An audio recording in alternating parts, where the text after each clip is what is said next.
What's up, everyone? Today we're going to be talking about rosé, a little bit about the history, a little bit how we make it. So let's go check it out right now.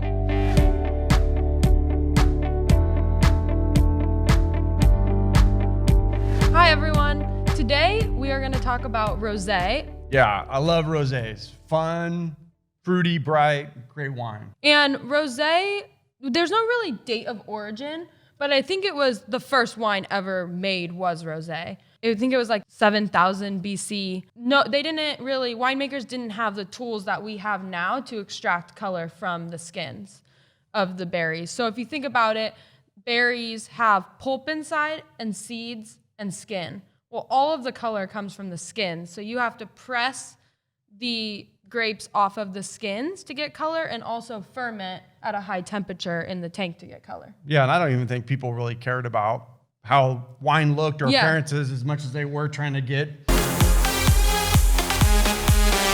Which is kind of funny because people were watering wines down back when they were making it because they didn't want to get that drunk. They wanted to drink a lot but not get drunk. In Greece, it was kind of looked down upon to ever be slurring your words. And I mean, I guess still to this day it is. So they would actually add water to lower the alcohol of their wines, making it more of a rosé color and less of a red wine. When rosé actually became known as rosé, that was more like the 6th century when it was brought to France, to Provence, southern France. What was the city? Marseille. I think is the area of the region, southern Rhone, if I'm not mistaken.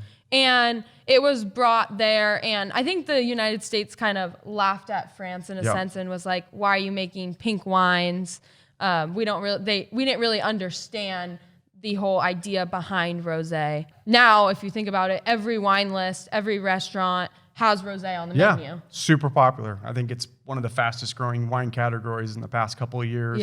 And it seems like everybody's kind of making their own version of rosé now, which is exciting. But a cool thing in Rhone was they kind of established the style for making it and kind of got it going, and then they've been doing it for, like you said, several hundreds of years. So and there was more of a field blend too as well. When grapes were brought over, it wasn't all Cabernet. There'd be a mix of a little bit of Viognier or a white grape in there. So that also helped create the rosé color, is picking whites and red grapes, not really knowing that there was whites planted in those vineyards. And I think that region kind of helped to get the style established to where it was lighter, lower alcohol, and fresher, brighter acidity. So not sweet. I think a lot of people have this opinion about rosé that rosé is always going to be sweet, which I think it's kind of the opposite. I think that most rosés nowadays are dry, and we shouldn't have to say, oh, this is a dry rosé. People should assume unless we say it's a sweet rosé. But see, Sierra's younger than I am. Being an older winemaker, the reality of the matter was in California and the United States, people started drinking rosés when they were blushes, and a lot of that came out of Bob Trinchero, Sutter Home, when he made in the 70s, by mistake, he made a rosé when he bled some juice off from one of his red Zinfandel tanks. And it stuck on him. And so stuck meaning, stopped fermenting and then the sugar. And so of that was born white Zinfandel. And when I was a winemaker early on in the late 90s, mid 90s, there were millions and millions of gallons of white Zinfandel being sold. And that was one of the most popular wines. And it was a 3% sugar, fruity, and that's low alcohol too, like 8 to 10%. Yep. And then it was like in the 2000s when the United States started tasting these Provence-style rosés and drinking French rosés. I think New York and the Hamptons was a key area. People were at the beach. It was good weather. They were drinking these rosés. And it's funny because sommeliers would laugh in the 2000s about people drinking pink wines. They would never rate them, give them scores, talk about how they were made, any of that, because they didn't think it was a serious wine. Right. So it wasn't really until 2014 that rosé became popular and started being on every wine list, wine label. And rosé can be made in about 3 different ways, I would say. And we have 2 in front of us that we make here at Oak Farm, and 2 different styles of rosés, 2 different ways of making it. So I don't know if you want to talk about kind of the differences and the Yeah, ways. I'll talk about, I kind of think with what we were talking with the Provence style, the real light color, the real delicate, lighter style, those wines are typically made by putting grapes direct to press. And so, like Sierra mentioned, you'll see red grapes, they typically have the color in their skins, and the juice is actually clear. So they make the rosé very similar to the way they would a white wine. And just that little bit of pink salmon, pretty rusty color is just a little bit of that color going into the juice. So to be clear, rosé is not a grape. Exactly. Rosé is a type of wine. Style. You can make, it's a style of wine making. You can make rosé out of Grenache like we have, or Sangio and Barbera. You can make a Pinot Noir rosé. It's just taking those red grapes and putting it, like Chad said, directly into the press and treating it like a white wine. Exactly. And you typically would pick the grapes at a lower sugar content than you would for, let's say, red wine making when you're making that Provence direct to press kind of style. The next one is a word. It's probably the first fancy French word I learned in. I still have trouble spelling it every time. Saignée. Saignée. Which is kind of means to bleed. That's the best way to think about it, when you're pulling blood away from something. And so you can talk about saignée in a tank to make rosé. Yeah. So when we're picking red grapes, you pick it at, like Chad was saying earlier, a higher Brix, a higher sugar level than you do whites. And so what we would do is we'd pick the red grape and we'd destem it and put it in the tank, the grapes, berries, the skins, everything.